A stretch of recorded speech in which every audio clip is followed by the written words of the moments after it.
Selamat pagi, Bapak Ibu yang terkasih dalam Tuhan. Shalom. Sungguh merupakan satu sukacita ketika kita bisa bersekutu bersama, berdoa bersama, dan bersyukur kita juga boleh dilengkapi dengan firman Tuhan yang nanti akan disampaikan oleh Bapak Yoge. Sebelum memulai persekutuan doa pagi, sebelum kita memuji dan memuliakan nama Tuhan, mari kita berdoa. Bapa di surga yang kami sembah di dalam nama Tuhan Yesus, kami bersyukur ya Tuhan, pagi hari ini sebelum melakukan segala aktivitas kami boleh datang ke hadirat Tuhan, bersekutu bersama, menaikkan pujian kami, menaikkan doa-doa kami, dan terlebih dari itu ya Tuhan, kami mau diperlengkapi oleh firman Tuhan. Kiranya Tuhan yang memampukan setiap kami untuk kami boleh membuka hati dan pikiran kami, telinga kami, untuk kami boleh menerima firman Tuhan, dan kiranya Tuhan yang menolong kami untuk kami boleh menjadi pelaku-pelaku firman yang setia.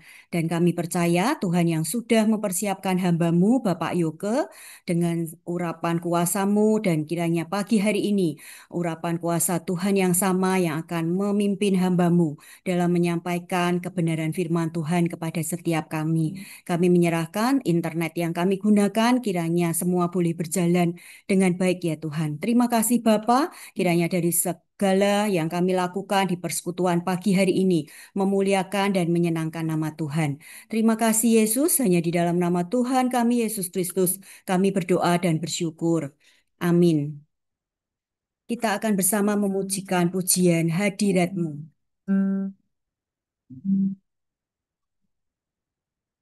Tuhan hadir di bait kudusnya saat umat mencari wajahnya, berseru, berdoa, bersujud menyembah dan menikmati kehadirannya. Tuhan mau dekat dengan umatnya yang datang dengan segenap hatinya, berseru, berdoa, bersujud menyembah dan menikmati kehadirannya.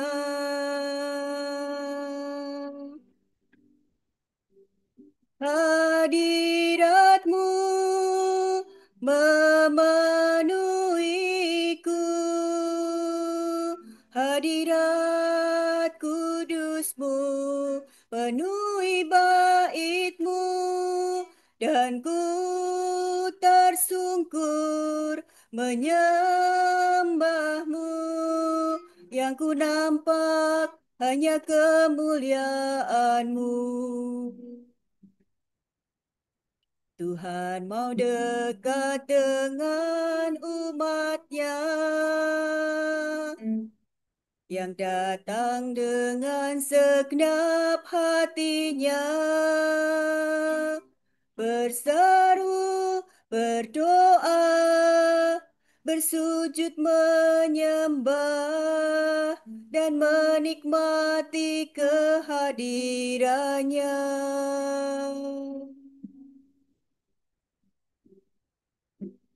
Hadiratmu memenuhiku, hadirat kudusmu penuhi baitmu, dan ku tersungkur menyembahmu, yang ku nampak hanya kemuliaanmu, dan ku tersungkur menyembahmu, yang ku nampak hanya kemuliaanmu. Ya, silahkan Pak Yoga. Oke, kita mulai ya. Selamat pagi Bapak Ibu semua. Kita mulai dengan berdoa ya. Bapa di sorga, kami bersyukur pagi hari ini Tuhan kami boleh bersekutu untuk mendengarkan firman-Mu, untuk memuji Engkau, untuk saling menguatkan, untuk saling mendukung. Dan biarlah Tuhan apa yang kami lakukan Tuhan, ini bukan hanya sekedar kesenangan kami, tetapi karena memang Tuhan kami justru mengasihi Engkau dan ingin menunjukkan Tuhan betapa kasih-Mu sudah Engkau berikan pada kami sehingga Tuhan kami mampu untuk bersekutu dan saling berbagi kasih. Tuhan Yesus, biarlah Engkau yang pimpin firman-Mu dan biarlah Engkau Tuhan yang berkata-kata karena firman ini Bapa bukan dari kami tetapi adalah firman-Mu yang agung yang harus kami perhatikan dan kami hidupi dalam kehidupan kami. Dalam nama Tuhan Yesus kami berdoa. Amin. Oke, pagi hari ini saya mau berbicara tentang Roh Kudus dan kuasa untuk bersaksi. Ya, oke, ini adalah screen-nya. Jadi saya ambil dari Kisah Rasul 1 ayat 8, ya, yang akan saya bacakan. Tetapi kamu akan menerima kuasa kalau Roh Kudus turun ke atas kamu dan kamu akan menjadi saksiku di Yerusalem dan seluruh Yudea dan Samaria sampai ke ujung bumi. Ya, kata kuasa itu sebetulnya dalam bahasa Yunani disebut dinamis ya, atau dunamis. Ada orang berbagai macam cara bacanya. Yang artinya sebetulnya adalah kuasa yang ajaib, kemampuan atau kekuatan, ya tentunya juga nanti bisa juga jadi keberanian gitu, yang merupakan pemberian kuasa oleh Roh Kudus. Oke, screen yang berikutnya. Semua itu sebetulnya adalah untuk kepentingan bersama. Kalau kita baca dari Korintus, Paulus itu menjelaskan bahwa kuasa Roh Kudus itu adalah sebagai karunia-karunia yang diberikan kepada orang percaya untuk membangun dan melayani gereja, serta menyatakan kuasa Allah dalam kehidupan mereka. Kuasa Roh Kudus mencakup berbagai karunia, ya ada hikmat, pengetahuan, iman, penyembuhan, berkata-kata dalam bahasa roh, menafsirkan bahasa roh, dan semua itu adalah untuk kepentingan bersama, bukan untuk kepentingan diri sendiri atau bahkan memuji diri sendiri ya. Kita akan baca dari 1 Korintus 12 ayat 7 sampai 11. Tetapi kepada tiap-tiap orang dikaruniakan pernyataan roh untuk kepentingan bersama. Sebab kepada yang seorang roh memberikan karunia untuk berkata-kata dengan hikmat, dan kepada yang lain roh yang sama memberikan karunia berkata-kata dengan pengetahuan. Kepada yang seorang roh yang sama memberikan iman, dan kepada yang lain ia memberikan karunia untuk menyembuhkan.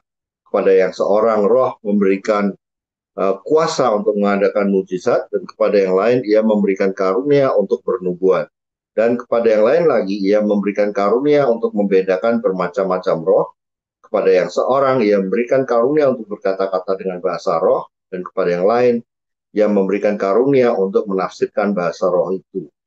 Tetapi semuanya ini dikerjakan oleh roh yang satu dan yang sama, yang memberikan karunia kepada tiap-tiap orang secara khusus seperti yang dikehendakinya. Ya, ada yang kita perlu garis bawahi adalah ini diberikan seturut dengan yang dikehendaki Tuhan, bukan yang dikehendaki kita.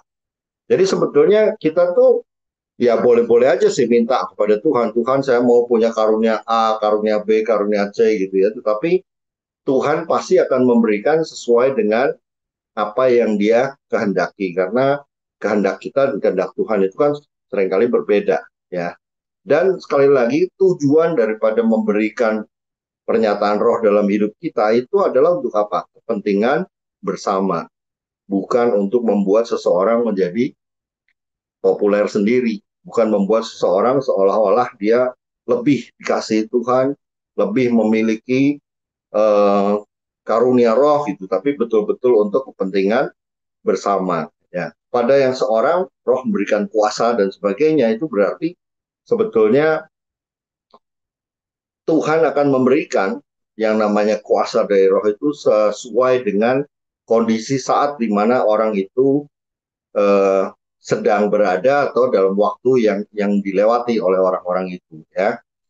Kemudian screen berikutnya ya, perlunya dipenuhi Roh Kudus.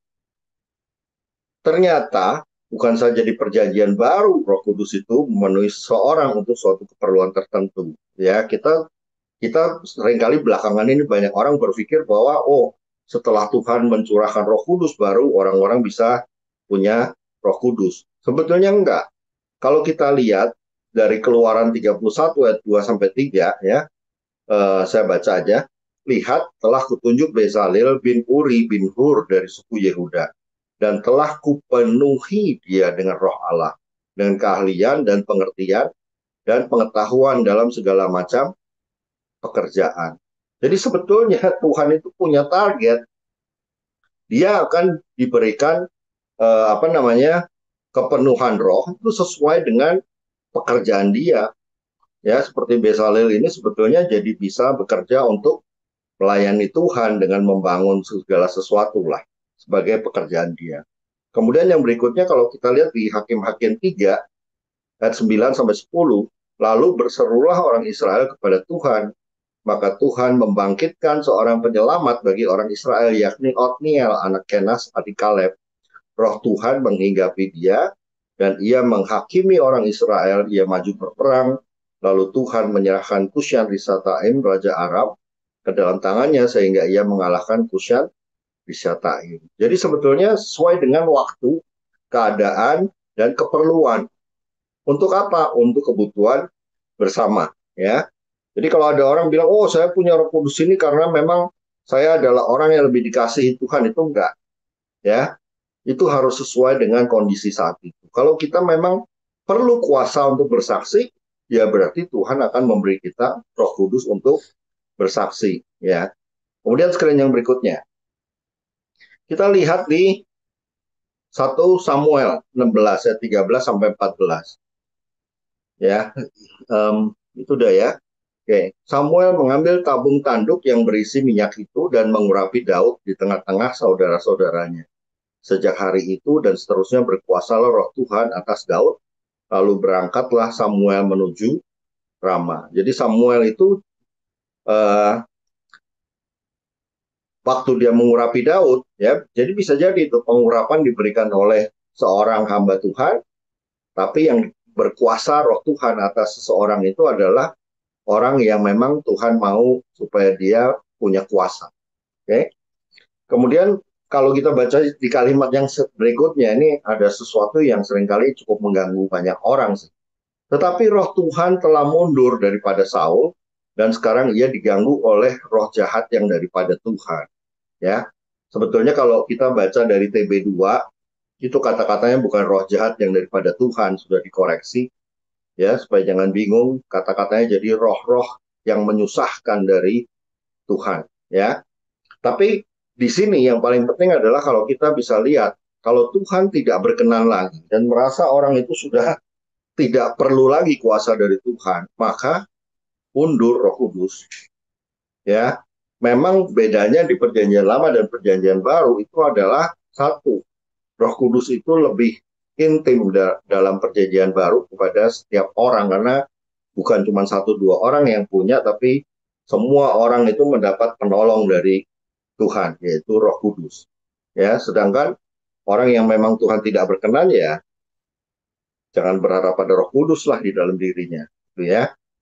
Kemudian kalau lihat dari Bilangan 11 ayat 25, lalu turunlah Tuhan dalam awan dan berbicara kepada Musa, kemudian diambilnya sebagian dari roh yang hingga padanya dan ditaruhnya atas ke-70 tua-tua itu.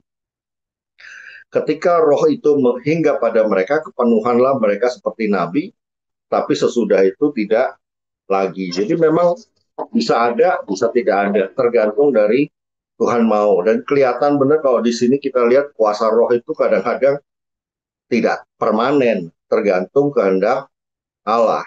Ya, jadi nggak bisa memaksakan Tuhan saya maunya punya roh ini dan itu terus ada pada saya. Gitu. Wah itu bukan permintaan yang diperlukan sebetulnya. Kita betul-betul hanya minta dan kalau Tuhan memang mau kasih, Tuhan kasih. Bisa jadi kita minta roh kuasa kesembuhan ternyata yang dikasih kepada kita adalah kuasa yang lain. Itu bisa terjadi, ya. Dan satu hal lagi tadi kalau kita baca dari Bilangan 11 ayat 25, Seolah-olah Roh Kudus itu bisa dibagi-bagi gitu. Tapi sebetulnya enggak sih, ya. Ayat ini tuh menceritakan bagaimana mulanya Musa mengeluh kepada Tuhan karena merasa berat memimpin bangsa Israel. Tuhan kemudian memilih 70 tua-tua dan memberikan sebagian dari roh yang ada pada Musa kepada mereka. Jadi Tuhan kasih roh juga lah, ya, supaya mereka punya kuasa mirip seperti Musa, mirip seperti Nabi. Jadi bukan dibagi-bagi, ya, tetapi karena Roh Kudus itu sebetulnya adalah satu kesatuan dan tidak terbagi-bagi. Pemberian sebagian roh ini lebih tepat dipahami sebagai pemberian kuasa rohani untuk tujuan khusus, yaitu pada saat itu adalah bernubuat. Jadi jangan dikira bernubuat itu baru zaman sekarang. Bernubuat itu dari perjanjian lama juga sudah ada. Oke, okay? Next screen. Nah, kalau kita lihat bahwa kuasa Allah dalam Roh Kudus itu memang nyata. Jadi kalau kita lihat dari Kisah Para Rasul 2 ayat 1 sampai 11, ya, saya baca juga deh, ya.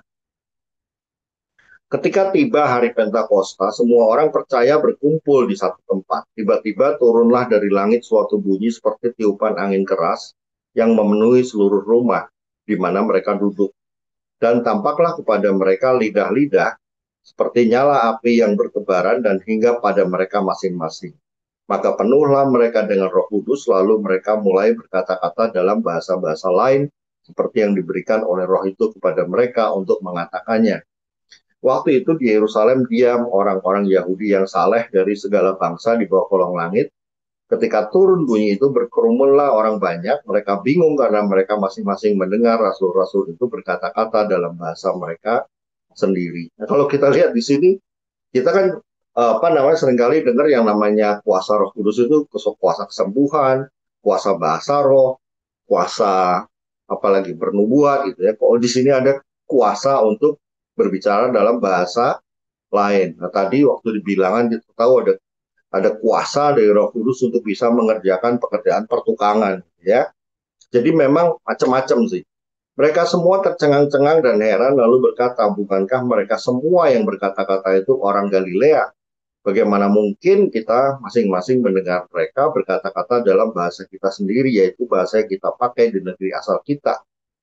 Kita orang Partia, Media, Elam, penduduk Mesopotamia, Yudea dan Kapadokia, Pontus dan Asia, Frigia dan Pamfilia, Mesir dan daerah-daerah Libya yang berdekatan dengan Kirene, pendatang-pendatang dari Roma, baik orang Yahudi maupun penganut agama Yahudi, orang Kreta dan orang Arab. Kita mendengar mereka berkata-kata dalam bahasa kita sendiri tentang perbuatan-perbuatan besar yang dilakukan Allah. Nah, kalau kita lihat nih, ya, bahasa bahasa lain ini, kira-kira murid-murid itu kalau sudah selesai nih, ya, sudah selesai, kemudian dia diajakin ngomong lagi dalam bahasa lain-lain itu, kira-kira dia bisa nggak? Nggak bisa. Karena itu adalah bahasa pada saat mereka memang dibutuhkan untuk bisa bersaksi dalam bahasa-bahasa lain. Setelah itu dia nggak bisa. Jadi kalau orang ada yang ditanya, oh kamu bisa nggak berbahasa roh? Terus jawaban, oh saya bisa. Itu jawaban itu sebetulnya bukan jawaban yang benar. Seharusnya jawabannya adalah saya pernah, misalnya gitu. Kenapa? Kalau kita lihat bahasa-bahasa lain, kalau bilang saya bisa, biasanya orang bikin kamus. Kemudian dibuka kursus bahasa, gitu ya. Nah, kalau bahasa roh, bisa nggak dicatat, kemudian diterjemahkan, kemudian dikursuskan. Ya, jadi sebetulnya bukan begitu. Jadi apa yang Tuhan berikan itu betul-betul sesuai dengan kehendak Tuhan. Dia pada saat itu perlu apa, gitu ya. Murid-murid telah menerima kuasa untuk bersaksi menggunakan bahasa-bahasa lain dan itu adalah karunia yang penting karena bangsa lain.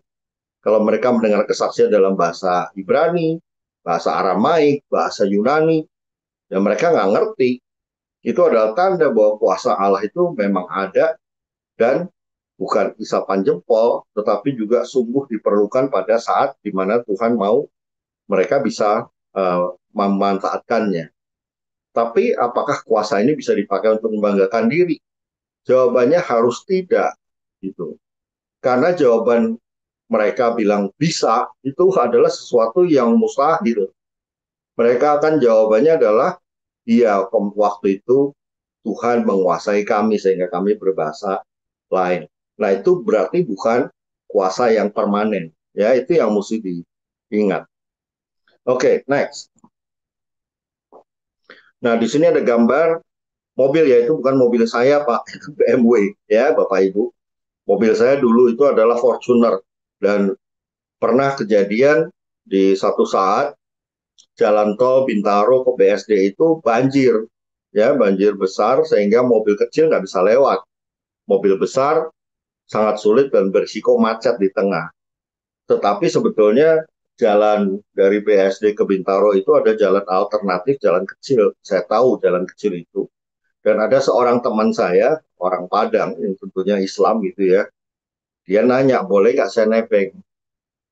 Oh boleh, karena dia nggak tahu jalan kecil, dia juga nggak apa mobilnya sedan, jadi dia agak takut gitu kan, jadi sedannya ditinggal di kantor.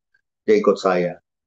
Nah di situ perjalanannya karena lewat kampung lama lah, 1,5 jam lah kira-kira, gitu ya. Apalagi tambah karena banjir jadi macet di mana-mana, pelan-pelan jalan. Di situ saya didorong oleh Roh Kudus, boleh dibilang gitu ya, supaya jelas, didorong oleh Roh Kudus untuk bisa ngomong sama orang ini. Saya bilang, kamu tahu nggak kenapa saya Kristen? Dan saya ceritakan kenapa saya Kristen. Dan dia balas saya dengan Islam itu pemahamannya gimana ya. Saya dengerin aja, ya. Tapi saya nggak akan bicarakan di sini karena saya juga nggak terlalu ingat yang dia ngomong. Tetapi satu hal yang saya bicarakan pada waktu perjalanan itu adalah kesempatan saya bisa menjelaskan iman Kristen kepada dia. Dan dia, ya, karena dia ikut saya di dalam mobil, dia menjadi audiens saya yang nggak bisa kelari kemana-mana. Dia mesti dengerin sepanjang jalan, terpaksa dengerin, ya biar aja. Tapi supaya dia memahami. Karena orang Islam itu ternyata pemahamannya tentang kekristenan itu memang begitu parah karena diliputi uh, kebencian dari sejak kecil, dari pengajaran dari orang tuanya. Ya, jadi kesempatan-kesempatan seperti itu jangan diabaikan gitu. Itu adalah kesempatan yang Tuhan berikan. Dan karena kita itu ada Roh Kudus yang menaungi kita dari Tuhan Yesus yang sudah janjikan akan menyertai kita sampai kepada akhir zaman gitu ya sebagai saksi. Kesempatan itu jangan dilewatin dong. Itu adalah kesempatan yang sangat bagus dari Tuhan. Minggu lalu waktu saya ke Aceh, saya pergi ke satu perpustakaan ya. Perpustakaan itu sebetulnya perpustakaan Kristen, salah satu yayasan di Indonesia namanya Terang Nusa, itu dia buka namanya Cinta Baca. Tapi saya di situ saya lihat-lihat, kemudian saya bicara sama orang, kok nggak ada buku Kristen di sini ya? Iya nggak ada. Dulunya ada di lantai 2 tapi sudah disingkirkan karena takut jadi masalah gitu ya. Dan ada satu pertanyaan sebenarnya karena dia memang mengadakan event, mengundang anak-anak untuk diceritain. Tapi anak-anak itu tahu bahwa mereka bukan orang Islam tapi orang Kristen. Dan salah satu komentar mereka, mbak-mbak itu baik, sangat baik. Tapi sayang ya, kenapa mbak nggak Islam? Loh, kenapa emangnya? Karena kalau orang selain Islam, ya apalagi Kristen, itu pada akhir zaman akan dipakai menjadi kayu bakarnya neraka. Waduh, dan mereka nggak bisa menjawab. Saya sangat menyayangkan sekali. Padahal sebetulnya itu adalah kesempatan yang saya jelaskan kepada mereka. Itu adalah kesempatan karena pertanyaan dibuka dan kita sebetulnya punya kesempatan untuk bisa cerita pada dia. Ya, kita adalah orang yang senantiasa diliputi oleh Roh Kudus. Seharusnya kita langsung bisa pakai dengan apa? Menceritakan. Oke, kalau itu pengertian kamu bisa aja begitu. Tapi sebetulnya kami justru kenapa tetap Kristen? Supaya kalian bisa melihat bahwa kami orang Kristen itu bukan orang jahat, bukan orang yang nantinya di akhir zaman akan jadi kayu bakar dan neraka. Tapi kami sudah menerima keselamatan dan punya keyakinan masuk surga. Itu misalnya, ya. Tapi kalau mau lebih detail, lebih dalam dari itu, boleh juga. Jadi artinya setiap kesempatan itu jangan sampai ditinggalkan begitu saja, sayang ya. Kemudian yang berikutnya, screen berikutnya, keterpautan dengan Allah, mendapat kesempatan bersaksi dan didorong oleh Roh Kudus untuk bersaksi itu bukan untuk gaya-gayaan, apalagi untuk menyombongkan diri. Ya, dalam 2 Korintus 12 ayat 17, ayat 7, kalimatnya begini, dan supaya aku jangan meninggikan diri karena penyataan-penyataan yang luar biasa itu, maka aku diberi suatu duri di dalam dagingku, yaitu seorang utusan iblis untuk menggocoh aku, supaya aku jangan meninggikan diri. Jadi di sini kita bisa lihat bahwa Paulus pun sebetulnya ada godaan loh untuk bisa menyombongkan diri, untuk bisa meninggikan diri. Sehingga Tuhan bilang, apa namanya, kuasaku, berkatku itu sudah cukup buat kamu. Sehingga Paulus tidak bisa menyombongkan diri. Ya, di sini dia menyadari kalau dia bisa minta terus langsung sembuh, jangan-jangan dia malah sombong, malah jatuh dalam dosa. Ya, mendapat kesempatan bersaksi itu bukan supaya jemaat berpaut kepada yang bersaksi, tetapi pautkanlah dia kepada Tuhan. Paulus itu sangat percaya kepada kekuatan roh, dan ia mau supaya pendengar tidak bergantung kepada dia, seorang manusia, tapi kepada Tuhan. Ya, saya pernah ketemu ada orang ya yang sudah bertobat, tetapi karena dia pindah rumah jauh, jadi dia jarang pergi ke gereja. Kemudian waktu ketemu ternyata dia sudah, ya boleh dibilang ngaco lah hidupnya. Saya bilang, kenapa kamu begitu? Dia bilang, soalnya nggak ada orang yang bimbing saya. Loh, emang kamu kemana? Saya kemana-mana, dan orang yang bimbing saya dulu, kan sekarang udah nggak tahu di mana. Jadi, ya saya jalan aja menurut yang saya mau. Waduh. Nah, di situ penyebabnya sebetulnya kesalahannya di mana? Kesalahannya adalah karena kita buat orang itu berpaut pada orang yang bersaksi. Jadi dia maunya adalah bergantung terus. Itu yang nggak bisa terjadi sebetulnya. Ya, 1 Korintus 2 ayat 4 sampai 5 itu berkata, baik perkataanku maupun pemberitaanku tidak kusampaikan dengan kata-kata hikmat yang meyakinkan, tetapi dengan keyakinan akan kekuatan roh, supaya iman kamu jangan bergantung pada hikmat manusia, tetapi pada kekuatan Allah. Nah, kalau pada kekuatan Allah, jadi di mana saja orang itu pergi, walaupun nggak ada orang yang ngajar atau yang bimbing, bisa hilang nggak? Mestinya nggak bisa, ya, karena dia buat orang itu berpaut pada Tuhan. Tapi kalau kita buat orang itu berpaut pada kita, begitu kita nggak ada, kasihan orang itu, ya. Beberapa orang Farisi yang turut dengan orang banyak itu berkata kepada Yesus, ya, di Lukas 19 ayat 39 sampai 40. Guru, tegurlah murid-muridmu itu. Jawabnya, aku berkata kepadamu, jika mereka ini diam, maka batu ini akan berteriak. Tuhan mau supaya kita kalau punya kesempatan bersaksi itu dipakai. Jangan sampai nilai kita dibandingkan dengan batu itu lebih tinggi batu, betul nggak? Kalau sampai Tuhan pakai batu, kita tidak menjadi saksi, waduh, berat urusannya. Ya, pernah ingat cerita Yunus? Yunus tuh sebenarnya nggak mau dia suruh ke Niniwe, tapi Tuhan sayang dengan orang Niniwe dan sayang kepada Yunus. Jadi kalau kita diberi kesempatan bersaksi itu karena dia sayang kepada kita. Jadi kalau kita bersaksi itu adalah satu kesempatan di mana kita bisa menunjukkan kasih sayang yang Tuhan sudah berikan pada kita dan kita bagikan ke orang lain. Yunus sendiri sebetulnya tahu bahwa Tuhan itu pengasih dan penyayang, panjang sabar, berlimpah kasih setia, dan tidak ingin sekedar mendatangkan malapetaka, gitu kan? Jadi dia malah nggak suka, kan lucu ya, agak lucu. Kemudian kita lihat lagi dari Raja Salomo, sudah memberi contoh kepada kita bahwa kita berpaut kepada Tuhan. Itu dari 1 Raja-Raja 8 ayat 57 sampai 61. Kiranya Tuhan Allah menyertai kita sebagaimana ia telah menyertai nenek moyang kita. Janganlah ia meninggalkan kita dan janganlah ia membuangkan kita, tetapi hendaklah dicondongkannya hati kita kepadanya. Jadi bukan dicondongkan kepada Salomo atau dicondongkan pada Nabi, tapi dicondongkan kepada Tuhan. Untuk hidup menurut segala jalan yang ditujukannya. Jalannya siapa? Jalannya Tuhan. Dan untuk tetap mengikuti segala perintahnya dan ketetapannya dan peraturannya yang telah diperintahkannya kepada nenek moyang kita. Hendaklah perkataan yang telah kumohonkan tadi di hadapan Tuhan dekat pada Tuhan Allah kita siang dan malam supaya ia memberikan keadilan kepada hambanya dan kepada umatnya Israel menurut yang perlu pada setiap hari supaya segala bangsa di bumi tahu bahwa Tuhanlah Allah dan tidak ada yang lain.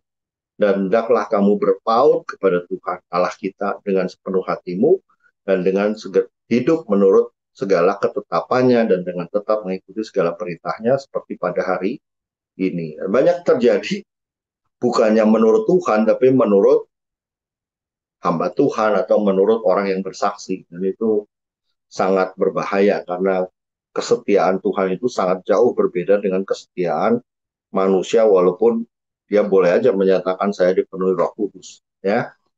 Oke, next screen. Oke, ini adalah beberapa fungsi Roh Kudus. Ya, saya tidak akan bacakan ayatnya, tapi isinya nanti kalau mau dipelajari sendiri ayat-ayatnya silahkan dibaca sendiri ya. Tinggal atau diam di dalam semua orang yang percaya kepadanya, orang pilihannya, yang artinya lebih dalam, intim, dan melekat. Nah, itu fungsi Roh Kudus nomor satu. Kemudian menaruh Tauratnya di dalam batin dan menuliskan dalam hati menjadi Allah dan menjadi umatnya. Kemudian menjadi penolong atau penghibur. Kemudian menjadi pengajar dan pengingat. Kemudian menjadi penginsyaf akan dosa, kebenaran, dan penghakiman. Semuanya supaya kita termaintain hidup dalam kebenaran. Menjadi penuntun, pemimpin kepada kebenaran, kemudian memuliakan Yesus. Ya, oke, next screen.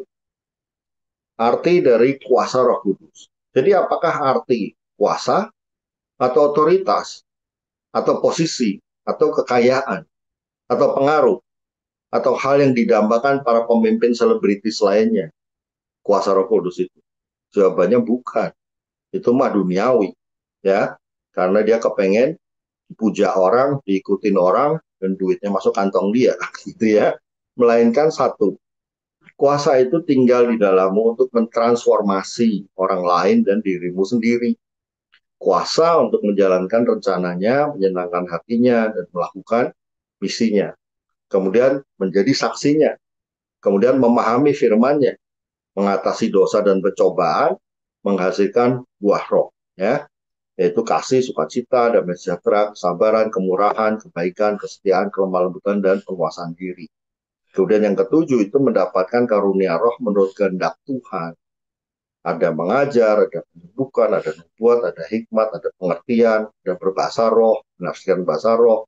Kalau saya tulis dan lain-lain, itu sebetulnya adalah macam-macam gitu. Bisa aja dia kok pinter ya, mukir. Itu sebetulnya adalah kuasa roh. Dia kok bisa ya berbahasa Inggris dengan begitu fasih, padahal dia sekolahnya cuma di mana gitu misalnya. Ya, untuk kepentingan siapa? Untuk kepentingan bersama, yang berarti harus didahului mempunyai kasih atau semua ini tidak berguna. Yaitu kita pelajari dari 1 Korintus 13 ayat 2 ya, 1 Korintus 12 ayat 7 sampai 11. Jadi tujuannya adalah untuk kepentingan bersama dan ingat segala sesuatu harus dimulai dengan kasih. Oke, kemudian screen yang berikutnya. Konteks murid mula-mula. Ya, konteks Kisah Rasul 1 ayat 6 sampai 11 adalah bahwa sebelum menerima Roh Kudus, murid-murid Yesus itu mengira Yesus itu akan bawa kemenangan Israel ya secara politik dan membebaskan dari ketakutan dan penjajahan Romawi, ketidakpastian hidup serta hidup yang serba terpojok. Sedangkan kejadian yang ajaib yang selama ini mereka lihat dan alami hanya membuat mereka tuh terperangah dan merasa Yesus memiliki kuasa untuk melawan kehidupan keras dan terjajah yang mereka alami. Ya, tetapi begitu Yesus naik ke surga, mereka baru mengetahui bahwa Yesus lebih dari sekedar menjadi penguasa fisik. Sehingga dalam Lukas 24 ayat 52 sampai 53 mereka bisa menyembah dengan benar, bersuka cita, dan memuliakan Allah bersama-sama di bait Allah. Dan kemudian kalau kita lihat dari Kisah Rasul 2 ayat 1-11, itu menjadi saksi yang dipimpin kuasa Roh Kudus. Ya, itu yang tadi kita baca. Kemudian ayat berikut screen berikutnya, membawa orang berpaut pada Tuhan. Ya, sebagai hamba-hamba Tuhan kita perlu ingat kuasa Roh yang diberikan adalah supaya kita membawa orang kepada Tuhan, bukan supaya orang itu berpaut kepada kita. Dalam surat 1 Korintus 3 ayat 5, Paulus berkata, siapa sebenarnya Apolos? Siapakah Paulus? Mereka hanyalah pelayan-pelayan. Ya, ada kata hanyalah. Pelayan-pelayan yang olehnya kamu telah menjadi percaya. Masing-masing menurut ukuran yang diberikan Tuhan kepada mereka. Dalam ayat ini jelas sekali Paulus menekankan bahwa pelayanan mereka hanyalah sebagai perantara dan orang-orang seharusnya beriman hanya kepada Tuhan, bukan kepada mereka sebagai individu. Surat 1 Korintus yang ditulis Paulus untuk jemaat di Korintus, ya, yang memang saat itu sedang dalam keadaan perpecahan gitu ya, beberapa orang mendukung Paulus, beberapa orang dukung Apolos gitu kan, seperti zaman sekarang lah. Saya gereja mana, yang mimpin siapa gitu. Denominasinya sama aja bisa, saya mah ikut di jalan apa gitu daripada kamu di jalan ini begini begitu gitu ya. Jadi gosip yang bukan-bukan yang nggak perlu. Jadi pesan utama dari 1 Korintus 3 ayat 5 adalah bahwa iman dan kepercayaan harus tertuju pada Tuhan, bukan pada manusia, bukan pada gereja, bukan pada tokoh-tokoh yang melayani. Ayat ini juga menunjukkan pentingnya kerendahan hati bagi seorang pelayan. Paulus menekankan bahwa kesuksesan pelayanan bukanlah hasil dari kehebatan pribadi, tetapi dari anugerah Tuhan. Ya, oke, next screen. Ini ada beberapa quote dari Billy Graham ya. The unbelieving world should see our testimony lived out daily because it just may point them to the Savior. Ya, dunia yang tidak percaya harus melihat kesaksian kita dihidupi setiap hari karena hal itu bisa mengarahkan mereka kepada Sang Juru Selamat, ya, bukan ke Billy Graham-nya. Ya, dari kesaksian Billy Graham dan kemudian yang berikutnya, we can be certain that God will give us the strength and resources we need to live through any situation in life that He ordains. The will of God will never take us where the grace of God cannot sustain us. Ya, artinya kira-kira kurang lebih kita dapat yakin bahwa Tuhan akan memberi kita kekuatan dan sumber daya yang kita butuhkan untuk menjalani situasi apapun dalam hidup yang Dia tetapkan. Kehendak Tuhan tidak akan pernah membawa kita ke tempat di mana kasih karunia tidak dapat menopang kita. Kenapa Billy Graham berkata begitu? Sekali lagi karena Tuhan sayang kepada kita. Maka Dia memakai kita menjadi alat untuk menyampaikan kesaksian dan Tuhan berikan Roh Kudus supaya kita bisa melakukannya. Bukan karena Dia tidak punya utusan yang hebat, tetapi karena Dia mengasihi kita. Amin. Ya, demikian jauh firman Tuhan disampaikan. Kiranya ini dapat mendorong kita untuk menjadi saksi yang sungguh memuliakan nama Tuhan. Kita berdoa ya. Tuhan Yesus, kami bersyukur bahwa firman-Mu sudah disampaikan, dan biarlah Tuhan perkataan ini bukan hanya menjadi perkataan yang indah, bukan hanya menjadi satu teguran saja, tetapi Tuhan ini sungguh mengingatkan kami bahwa kami sungguh Tuhan harus memanfaatkan setiap kesempatan yang ada, karena Engkau sendiri Tuhan sudah menyertai kami sampai kepada akhir zaman, dan kami Tuhan adalah alat-alat-Mu supaya Tuhan nama-Mu dipermuliakan, dan Engkaulah Tuhan yang patut untuk disembah. Dalam nama Tuhan Yesus Kristus kami berdoa. Amin. Ya, terima kasih Pak Yoke untuk firman Tuhan yang dibagikan. Kiranya Tuhan memberkati Pak Yoke dan keluarga. Saatnya kita akan berdoa yang akan dipimpin oleh Penatua Rudi. Silahkan Pak Rudi. Saya Mari mohon kita, pamit, soalnya saya perlu langsung jalan. Oh oke, Iya Pak. Terima kasih Pak. Oke. mari kita akan berdoa. Bapa di dalam surga, kami datang ke hadirat-Mu menaikkan segala pujian dan syukur kami karena anugerah yang luar biasa buat kami jemaat-Mu di GKM Pengharapan.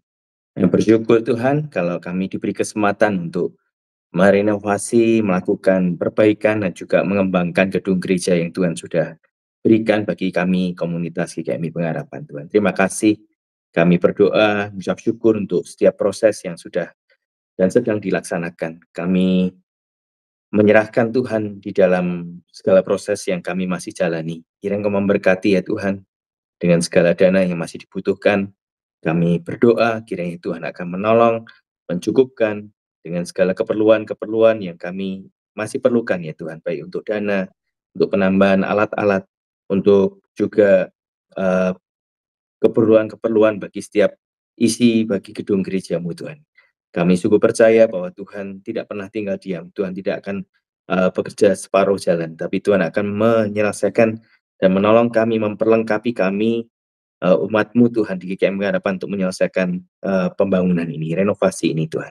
Kami berdoa juga untuk setiap jemaat GKM Pengharapan, biarlah kami pulih bersatu hati, kami pulih bersama-sama memiliki kerinduan untuk melakukan apa yang menjadi bagian kami Tuhan, dengan renovasi gedung GKMI Pengharapan. Kiranya Engkau memberkati Tuhan dengan segala proses yang ada, dengan 3D, dengan doa, dengan daya dan dana. Kami percaya Tuhan, Engkau akan menolong, memberikan kami kesatuan hati untuk membangun bersama-sama, berdoa bersama-sama Tuhan, dan juga memberikan persembahan yang terbaik untuk pembangunan ini. Kami berdoa juga untuk situasi lingkungan gereja. Kami berdoa Tuhan semuanya dalam perlindungan Tuhan. Tuhan tutup bungkus rapat-rapat dengan kuasa darah-Mu yang akan menolong, menyertai, menjauhkan dari segala kuasa-kuasa kegelapan, dari segala niat-niat jahat, dari orang-orang yang ingin mencuri ataupun mengambil Tuhan.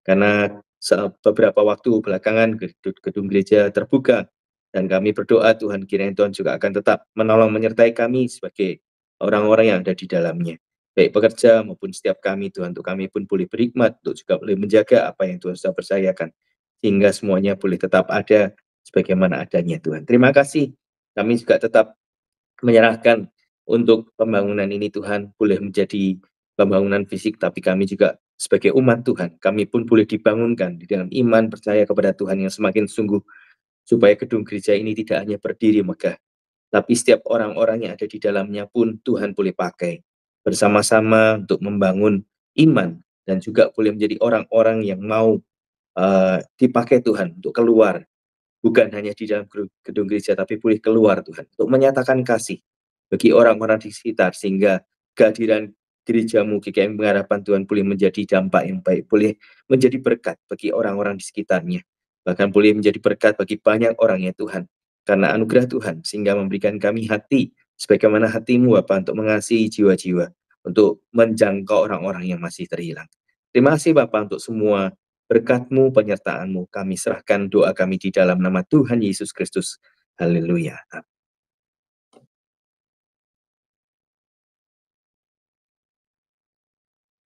Terima kasih Pak Rudi untuk doanya. Kita akan lanjutkan pujian kita. Kita akan memuji pujian Yesus memberiku kemenangan. Ku tidak takut, sebab Kau sertaku. Ku tidak bimbang, sebab Engkau Allahku. Engkau meneguhkanku, bahkan menolongku. Kau batu karangku, Yesus Tuhan. Yesus memegangku dengan tangan kananmu. Yesus memberiku kemenangan. Yesus memegangku dengan tangan kananmu. Yesus memberiku kemenangan. Yesus memegangku dengan tangan kananmu. Yesus memberiku kemenangan. Yesus memegangku dengan tangan kananmu. Yesus memberiku kemenangan. Penatua Lucia akan menaikkan doa yang akan nanti dilanjutkan oleh Bapak Theo. Silakan, Bu. Tuhan Yesus, Tuhan dan Juru Selamat kami yang hidup, kami sungguh bersyukur untuk kasih setia Tuhan dan penyertaan Tuhan dalam kehidupan kami. Kami bersyukur untuk hari demi hari yang boleh kami lalui bersama Tuhan. Kami bersyukur untuk renovasi gereja juga yang sudah berjalan dengan pimpinan Tuhan sampai saat ini. Renovasi sudah berlangsung dengan baik, dan sudah selesai dan sekarang sedang menyelesaikan untuk lantai 1 dan lantai 2. Kami bersyukur untuk pekerja-pekerja yang Tuhan sudah percayakan. Biarlah Tuhan sendiri yang menolong mereka, memberikan hikmat, memberikan pengetahuan, sehingga mereka juga memiliki kemampuan untuk bekerja dengan baik, mengerjakan yang sesuai dengan apa yang sudah direncanakan oleh Rudy maupun Sylvie maupun David dan juga rekan-rekan lain. Kami serahkan untuk Pak Mukidi dengan anak-anak buahnya, karena Tuhan memberikan pertolongan bagi dia sehingga dia bisa bekerja dengan tekun dan bisa melaksanakan tugas-tugasnya yang dipercayakan dengan pertolongan Tuhan. Kami berdoa biar Tuhan juga memberikan kesehatan baginya sehingga dia juga bisa bekerja dengan sukacita. Kami berdoa untuk setiap hal yang akan dilanjutkan berikutnya supaya Tuhan sedang menolong sehingga tetap berjalan baik dan tidak terjadi kesalahan-kesalahan yang dapat merugikan maupun membuat rencana ini tidak berjalan sesuai dengan apa yang sudah dirancangkan oleh teman-teman kami. Dan kami berdoa juga biarlah Tuhan bisa menolong kami menjadi saksi-saksimu kepada tukang-tukang ini sehingga mereka bisa melihat dan merasakan kasih Tuhan dalam kehidupan kami dan memancar dalam kehidupan mereka. Biarlah mereka ketika melakukan pekerjaan ini juga merasakan bahwa tangan Tuhan bekerja bagi mereka, bagi keluarga mereka. Dan biarlah gereja ini tidak hanya menjadi satu bangunan yang berdiri kokoh dan kuat, tapi juga menjadi satu dasar yang kuat bagi mereka untuk memiliki percaya bahwa Tuhan hadir di tempat ini, Tuhan hadir bersama dengan umat-Mu yang mengasihi dan percaya kepadamu, sehingga mereka juga dapat lebih mengenal Engkau, lebih mengenal Engkau sedikit demi sedikit ya Tuhan. Kami serahkan mereka dalam tangan-Mu, biarlah tangan Tuhan yang bekerja dalam pekerjaan mereka, dalam kehidupan mereka, dalam apa yang mereka lakukan tiap hari. Terima kasih Tuhan Yesus, dan namun saja kami berdoa dan bersyukur. Amin. Mari kita berdoa. Bapa di surga yang kami kasih dan penuh kasih, pada pagi hari ini kami datang dengan hati yang penuh ucapan syukur. Kami rindu Engkau terus turut serta dalam rencana kami, menyertai setiap langkah dalam proses renovasi gereja kami.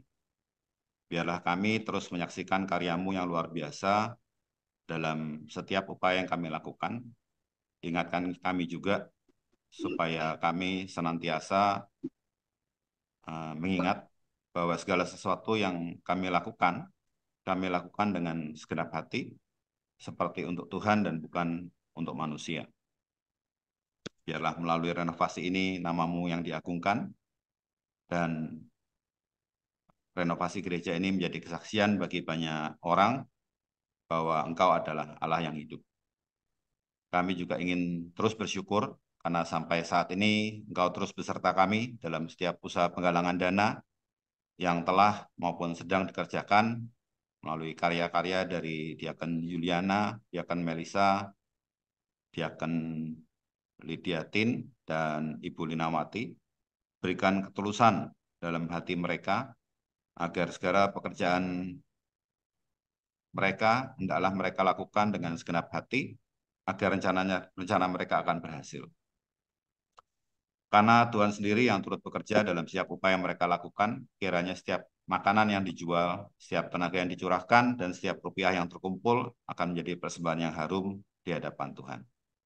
Serta menopang pembangunan rumahmu ini, berkati juga setiap jemaatmu yang turut ambil bagian mendukung penggalangan dana ini. Tuhan, kami juga berdoa secara khusus untuk Penatua Rudi, Bapak David, dan Ibu Sylvia. Jangan biarkan mereka kekurangan hikmat. Berikan kerendahan dan ketulusan dalam hati mereka, agar hendaklah mereka memintakannya kepada Allah, yang memberikan kepada semua orang dengan murah hati dan tidak membangkit-bangkit, agar hikmat surgawi diberikan atas mereka. Sehingga mereka dimampukan untuk mengarahkan Pak Mukidi sebagai mandor dan tukang dengan kesabaran, ketegasan, namun juga tetap dengan hati yang penuh kasih. Biarlah mandor dan tukang bisa bekerja dengan rapi dan sungguh-sungguh seturut rencana dan kehendak-Mu saja.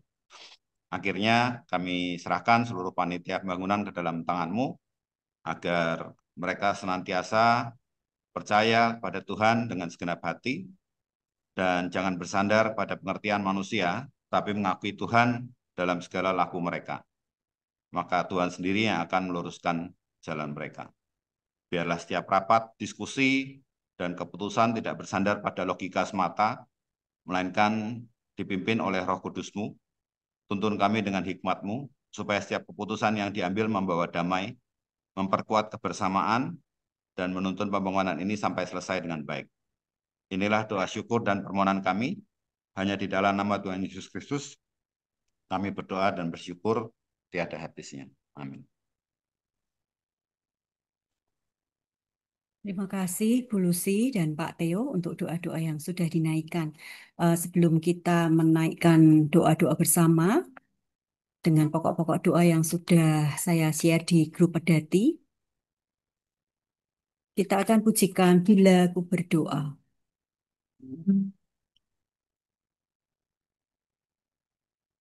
Jiwaku dekat Tuhan, bila ku berdoa, manis persekutuan, bila ku berdoa, bila ku berdoa. Bila ku berdoa, jiwaku dekat Tuhan. Bila ku berdoa, tiada bimbang dan gentar. Bila ku berdoa, Tuhan beri sukacita bila ku berdoa. Bila ku berdoa, bila ku berdoa, jiwaku dekat Tuhan. Bila ku berdoa, Yesus tahu dan mengerti. Bila ku berdoa, dosaku diampuni. Bila ku berdoa, bila ku berdoa,